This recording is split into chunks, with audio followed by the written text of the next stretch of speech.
আসসালামু আলাইকুম ওয়া রাহমাতুল্লাহ। সম্মানিত দর্শকবৃন্দ, আজকে আমরা গুরুত্বপূর্ণ একটি বিষয় নিয়ে কথা বলব। আমাদের মৃত্যুর পরই আমাদের যে আসল জীবন বা মূল জীবন, এই পরকালীন জীবনের জন্য আমাদের বর্তমান সময়ে আমরা কতটুকু ব্যস্ত আছি। ব্যস্ততম শহর, আমরা সকলেই প্রত্যেকের জায়গা থেকে অনেক ব্যস্ত। তো আমাদের মূল জীবন, যে জীবনের কোনো সমাপ্তি নেই, শেষ নেই, এই জীবনের জন্য আমরা কি করতেছি? এত গুরুত্বপূর্ণ একটি জীবন যেটার পরিসমাপ্তি নেই, যেটা চিরস্থায়ী, ওই জীবন নিয়ে আমরা কতটুকু চিন্তিত এবং ওই জীবনের জন্য আমরা কতটুকু কাজ করতেছি। সম্মানিত উপস্থিতি, এমন একটি হাদিস নিয়ে আমরা কথা বলবো আজকে। পরকালীন জীবনে আমরা যদি চলেও যাই, তারপরে দুনিয়ার যতদিন টিকে থাকবে ততদিন পর্যন্ত আমাদের সেই কাজগুলার জারিয়া আমরা পাবো।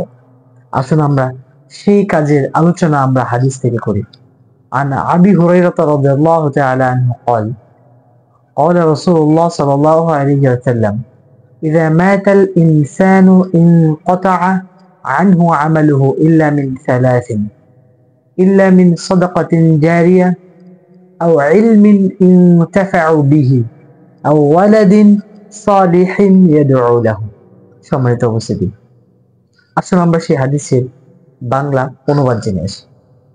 আবু হুরায়রা রাদিয়াল্লাহু তাআলা আনহু তিনি বর্ণনা করতেছেন, রাসূল সাল্লাল্লাহু আলাইহি ওয়াসাল্লাম বলেছেন, একজন মানুষ যখন মৃত্যুবরণ করে, ইযা মাতাল ইনসান, যখন একজন মানুষ মৃত্যুবরণ করে, ইনকাতা আনহু আমালুহু, তার সকল কাজের ধারাবাহিকতা, কাজের সওয়াবের ধারাবাহিকতা বন্ধ হয়ে যায়, ইল্লা মিন সালাসাতিন, তিনটি কাজ ব্যতীত।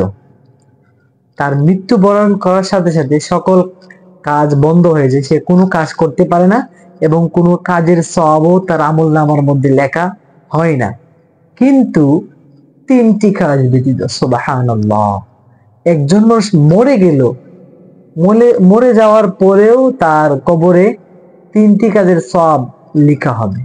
এক নম্বর হচ্ছে ইল্লা মিন সাদাকাতিন জারিয়া, এক নম্বরই হচ্ছে সাদাকা, দান। আপনি একটি গাছ লাগালেন, এই গাছ থেকে মানুষ উপকৃত হলো, কাঠ নিল, ফল খেলো, পাখিরা বসলো, সেখান থেকে আপনি পাখিরা ফল খেলো, মানুষ সেখান থেকে অক্সিজেন পেল। আপনি 2 টাকা একটা মানুষকে দান করলেন, সেইটা দিয়ে ভালো কাজ করলো। একটা মসজিদের জন্য দান করলেন, গাছ লাগালেন, রাস্তা প্রশস্ত করে দিলেন, রাস্তা থেকে কষ্টদায়ক বস্তু দূর করে দিলেন। এইরকম ভাবে যে ভালো কাজ, যেটা সাদাকা বলা হয়, সাদাকার অন্তর্ভুক্ত, সেটা আপনি মৃত্যুবরণ করার পরেও আপনার কবরে যেতে থাকবে। ওসমান রাদিয়াল্লাহু তাআলা যে একটি ইহুদির কাছ থেকে একটি কূপ কিনেছিল না, এখন ওনার নামে একটি প্রপার্টি করা হয়েছে সৌদি আরবে, প্রায় 15,000-এর বেশি ওনার ওই কূপের আশেপাশে খেজুর গাছ হয়ে গিয়েছে। ওনার নামে এখন বিশাল বিল্ডিং করা হচ্ছে। ওনার নামে আপনার সৌদি আরবে ইসলামী তার একটি ব্যাংক রয়েছে, তার নামে অ্যাকাউন্ট রয়েছে।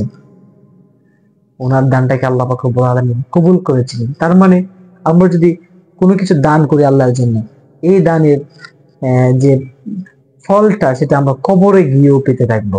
সম্মানিত উপস্থিতি, এটা খুবই গুরুত্বপূর্ণ বিষয়। আমরা যেন বেশি বেশি আল্লাহর জন্য দান করতে পারি, আমরা যেন পরকালীন জীবনের জন্য জারিয়া হিসেবে আমরা করতে পারি। আল্লাহ পাক রব্বুল আলামিন আমাদেরকে তাওফীক দান করুন। এরপরে হচ্ছে আও ইলমিন ইনতাফাউ বিহি, এমন উপকারী এলেম যেটা মানুষের কাজে আসে, অর্থাৎ এক কথায় উপকারী এলেম। আপনি ভালো এলেম অর্জন করেছিলেন, আপনার অনেক স্টুডেন্টস হয়েছে যারা আপনার দিনের কাজে খেদমত করে, মানুষের উপকারার্থে কিছু কাজ করে যায়। এই যে এরকম উপকারী এলেম যেটা মানুষের জন্য কল্যাণ বয়ে আনে, এরকম এলেম আপনি রেখে গেলে আপনার মৃত্যুর পরেও আপনার কবরে এইটার আমল নামার যে সওয়াব, সেটা আপনি কবরে বসে থেকেও পাবেন। সুবহানাল্লাহ। এরপর আরেকটি বিষয়, রাসূল সাল্লাল্লাহু আলাইহি ওয়াসাল্লাম বলতেছেন, আও ওয়ালাদিন সালিহিন ইয়াদউ লাহু, খুব গুরুত্বপূর্ণ একটি বিষয়, যে একজন মানুষ মৃত্যুবরণ করে গেল, তার কবরে থেকেও সে নেককার সন্তান যদি রেখে যায়, তাহলে সেই নেককার সন্তানের ভালো কাজের বিনিময়ে তার কবরের একটি অংশ যাবে। এখন আমরা আমাদের নিজেদের সন্তান নিয়ে ব্যস্ত নাই, অন্যের সন্তান নিয়ে ব্যস্ত। সম্মানিত উপস্থিতি, দেখেন ইহকালীন জীবনের জন্য আমরা বেশি ব্যস্ত নাকি পরকালীন? আমাদেরকে এটা আরো গুরুত্বের সাথে দেখা উচিত। এই তিনটা আমল ব্যতীত সকল আমলের দরজা বন্ধ হয়ে যায়। একটা সাদকায়ে জারিয়া, উপকারী এলেম, আর একটা হচ্ছে নেককার সন্তান। এই তিনটা যদি আমরা দুনিয়াতে রেখে যেতে পারি, তাহলে আমরা কবরে বসেও ইহার সওয়াব পাবো। আল্লাহ পাক রব্বুল আলামিন আমাদের সকলকে আমল করার তৌফিক দান করুন।